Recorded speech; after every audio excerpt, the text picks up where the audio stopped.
Thank you for the introduction. Good morning, everybody. Thank you, Chair. I'd like to thank the Society for inviting me to come and speak to you today regarding the finding of a recent audit that we have undertook looking at non-medical prescribing within our role at New Cross Hospital. Creation of advanced nursing roles and specific skills, such as nurse prescribing, has resulted in nurses taking on roles that were traditionally associated with doctors. Since the Cumberland Report of 1986, it recommended that community nurses prescribe from a restricted list. Since then, nurse prescribing in the UK has grown significantly, certainly over the last decade, and even more so since it's gone into acute care from 2002. In 2010, the NMC identified there were 19,000 independent supplementary prescribers, of which there was 12.8 million prescriptions written. At the end of 2012, within New Cross Hospital, we had 86 prescribers, of which 47 were acute nurse prescribers. So who are we?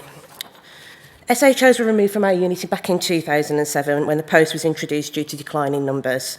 We have 7 cardiothoracic consultants, 10 registrars, and we cover 27 beds on the ward that include 8 step-down and high dependency.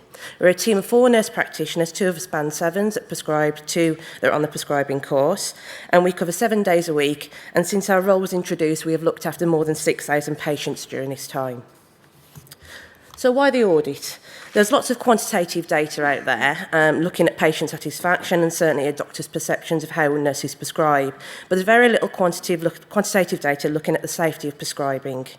Latter in 2011 identified from an evaluation of nurse prescribers that evidence suggests prescribing is safe and clinically appropriate.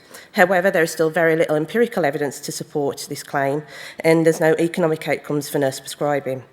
The audit was undertaken to see if there was an improvement in service and however this had been safe for our patients.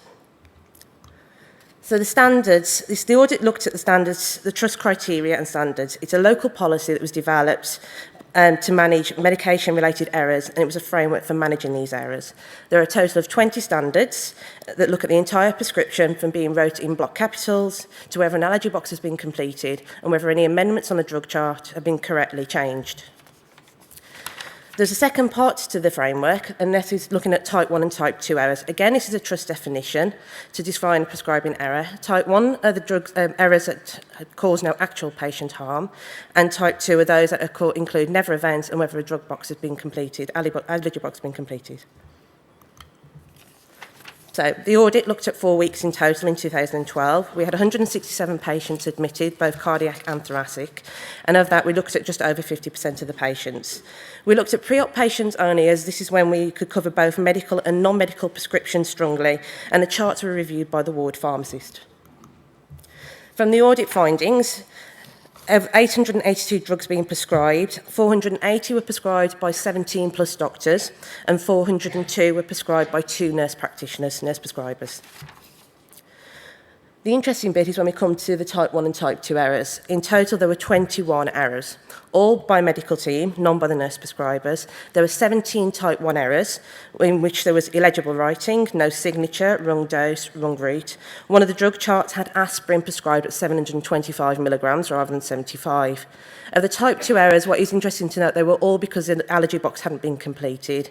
What is to be interesting of note is a couple of days after the audit finished, we had a never event that could have happened in that the wrong insulin was prescribed. Luckily, this was picked up by the ward pharmacist before it was administered to the patient.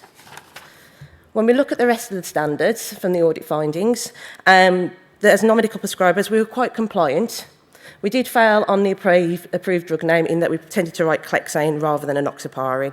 And again, when it comes to making amendments, we didn't tend to date them. But from a medical point of view, the main improvements was actually writing in the block capitals, using the correct SI systems such as milligrams, units, mils, etc.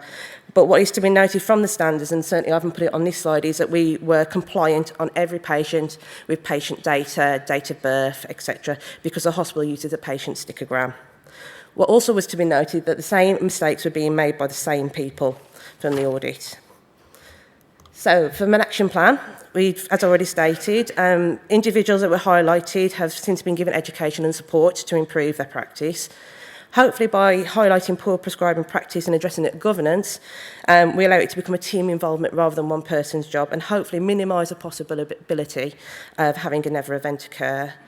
As non-medical prescribers, we work closely with our ward pharmacist. We have a brilliant relationship with her, and we communicate frequently and use our knowledge as a two-way process. And we feel, at the moment, we prefer to be on the ward round, because we don't see during that time. And finally, the audit just looked at pre-op patients. We'd also like to look at post-op and certainly look at critical care and look at wider, rather than looking at nurse prescribing, taking in the OTs and the physios and anybody else as non-medical prescribers. And to finish with, here are just some of the prescription errors that we highlighted. I'll let you identify why they failed. And as to the beginning question, are we safe? I think our audit identified, yes, we are. Thank you.